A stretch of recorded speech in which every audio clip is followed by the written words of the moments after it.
everybody now is slowly understanding that this is the not only the biggest scam in India, but this is the biggest scam in the world.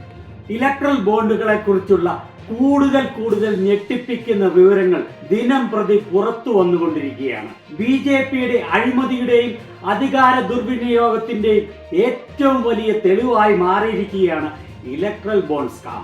ഇപ്പോഴിതാ ഇതിനെക്കുറിച്ച് കേന്ദ്ര ധനകാര്യമന്ത്രി നിർമ്മല സീതാരാമന്റെ ഭർത്താവ് പറകാല പ്രഭാകർ പറയുന്നത് കേട്ടോളൂ.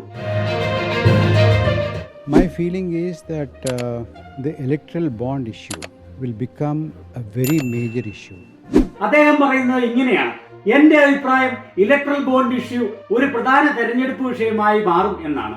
Electoral bond സ്കാമിനാൽ election fight ബി.ജെ.പിയും ഇന്ത്യയിലെ ജനങ്ങളും തമ്മിലുള്ളതാകുമെന്നാണ് ഞാൻ വിചാരിക്കുന്നത്. I think because of the electoral bond issue, the fight is going to be between the BJP and the people of India. അല്ലാതെ ബി.ജെ.പിയും മറ്റ് പൊളിറ്റിക്കൽ പാർട്ടികളും തമ്മിലുള്ള മത്സരമോ ഇന്ത്യ അലയൻസും എൻ.ഡി.എയും തമ്മിലുള്ള മത്സരമോ അല്ല. എനിക്ക് തോന്നുന്നത് ഇലക്ട്രൽ ബോണ്ട് സ്കാമിന് ദിവസം ചെല്ലുന്തോറും കൂടുതൽ പ്രചാരം ലഭിക്കുമെന്നാണ്. I think the electoral bond issue will gain even much more momentum.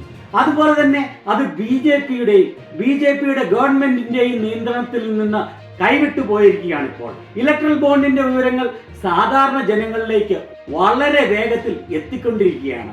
And it has already spun out of the control of the BJP and the BJP government. ഇത് ഇന്ത്യയിലെ ഏറ്റവും വലിയ സ്കാം അല്ല, ലോകത്തിലെ തന്നെ ഏറ്റവും വലിയ സ്കാം ആണെന്ന് സാധാരണ ജനങ്ങൾ പതിയെ മനസ്സിലാക്കിക്കൊണ്ടിരിക്കുകയാണ്. ഞാൻ വിചാരിക്കുന്നത് ഇലക്ട്രൽ ബോണ്ട് സ്കാം കാരണത്താൽ ഈ ഗവൺമെന്റിനെ ജനങ്ങൾ വളരെ കഠിനമായി ശിക്ഷിക്കും എന്നാണ്.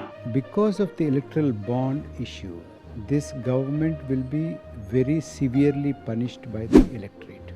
നിർമ്മല സീതാരാമന്റെ ഭർത്താവിന്റെ ഇലക്ട്രൽ ബോണ്ടിനെ കുറിച്ചുള്ള ഈ വാക്കുകളെ നിങ്ങൾ എങ്ങനെ കാണുന്നു?